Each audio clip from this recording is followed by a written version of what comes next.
Fala pessoal, sejam bem-vindos e hoje nós vamos dar continuidade ao nosso estudo do direito penal, tá? E hoje nós vamos tratar da classificação doutrinária dos crimes, beleza?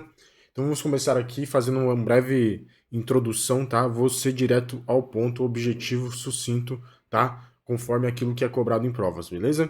Então, classificação doutrinária dos crimes, ou seja, essa é uma forma de categorizar infrações penais criada por estudiosos do direito penal. O objetivo é facilitar a compreensão e a aplicação dos institutos, né? Então essa classificação, ela se dá aí para categorizar as infrações, tá? De acordo aí com conforme nós vamos ver aqui, tá? Os crimes se classificam quanto ao sujeito ativo, tá? Então aqui nós temos as classificações.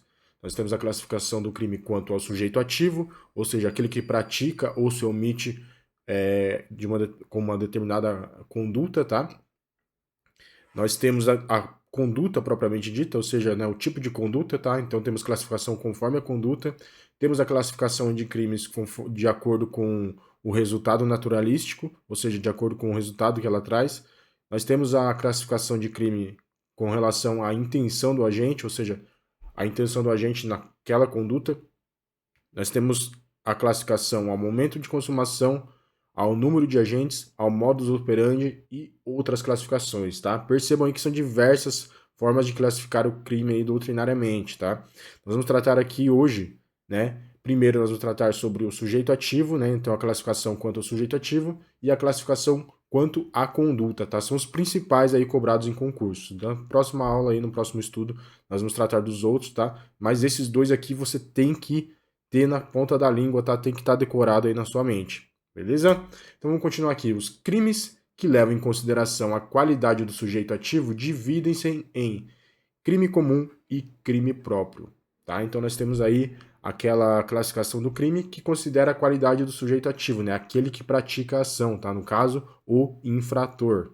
Então no crime comum é aquele que não exige nenhuma qualidade específica do sujeito ativo para a sua prática, né? É o crime que qualquer pessoa, tá? Qualquer pessoa aí pode cometer, né? São exemplos aí os delitos de homicídio, de furto, tá? Ou seja, não existe, né? De acordo com o Código Penal, não existe ali uma qualidade específica daquele sujeito que, para configurar o crime, ele tenha que ter, tá? Então, esse é o crime comum. Esse é o mais fácil de todos e é o mais comum, realmente. Crime próprio.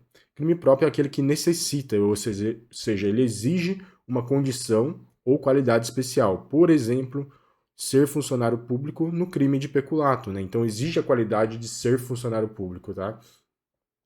É interessante, pessoal, que vocês guardem também que aqui realmente pode ser cobrado em prova, tá? Os crimes próprios, eles se subdividem, ou seja, eles têm outras duas divisões aí, tá? O crime próprio puro e o crime próprio impuro. No crime próprio puro, se ausente a condição especial, há atipicidade absoluta, ou seja, né, a condição daquele agente, aquele que age, que se omite ou age com aquela determinada conduta. Se ele não tiver a condição especial, ou seja, por exemplo, não for funcionário público, haverá aí a atipicidade absoluta, ou seja, aquela atitude, aquele fato não vai ser considerado crime, ou seja, vai ser um fato atípico, tá? Por exemplo, no crime aí de prevaricação, o crime desaparece se for retirada a condição de ser funcionário público no crime de prevaricação, tá? Então, uma pessoa comum pode prevaricar, né, com relação aí a alguma situação? Não pode, né, porque ele não é um funcionário público, ou seja, é um crime aí que exige uma condição especial, que exige que aquele infrator seja funcionário público, tá? Então nós temos aí o crime próprio puro, ou seja, se ausente a condição especial, há atipicidade, ou seja, não existe crime, tá, quando não tem a condição especial.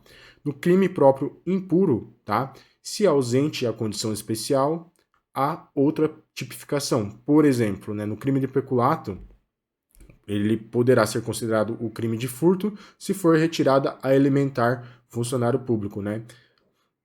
Então, se não for funcionário público que comete aquela atitude descrita lá no crime de peculato, né, ele poderá, né, responder aí no caso aí de furto, tá? Então percebam aí que o crime próprio puro, se retirar a condição especial do agente, que o mais comum de ser cobrado em prova é realmente essa questão aqui do funcionário público ou não ser funcionário público, tá? crimes praticados por funcionário público contra a administração pública e tem crimes praticados por pessoa comum contra a administração pública também, tá? Então, naquele crime em que se retira aquela condição especial, ou seja, não se trata de um funcionário público, tá?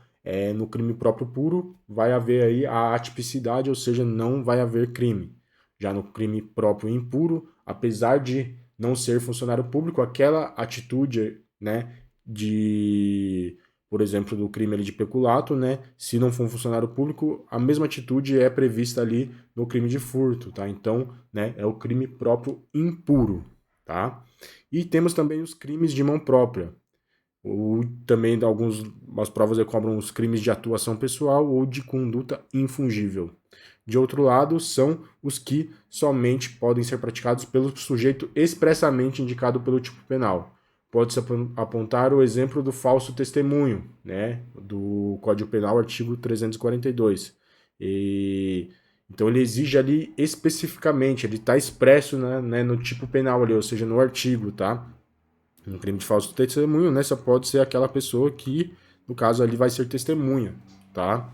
No crime, por exemplo, de infanticídio, né, é a própria mãe matar o filho no estado puerperal ali durante o nascimento ou logo após o nascimento, tá? Então exige, né, que seja a mãe, tá? E exige outras condutas ali, né? No caso, no estado puerperal, durante o parto ou logo após o nascimento, tá? Então, temos aí crimes de mão própria, tá? Então, falso testemunho, que é esse exemplo aí mais comum também cobrado em provas, beleza? Então, tratamos aí dos crimes classificados quanto à sua conduta, ou seja,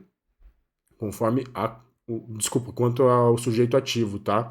Que se relaciona se o crime é comum, praticado por qualquer pessoa, crime próprio, né, necessita uma condição ou qualidade do agente, por exemplo, ser funcionário público, só o funcionário público comete os crimes de peculato, e os crimes próprios se subdividem em crime próprio puro e crime próprio impuro. E também temos o crime de mão própria, tá? Que exige, ele expressamente está indicado quem vai ser o autor, né? No caso, o infrator naquele tipo penal, tá?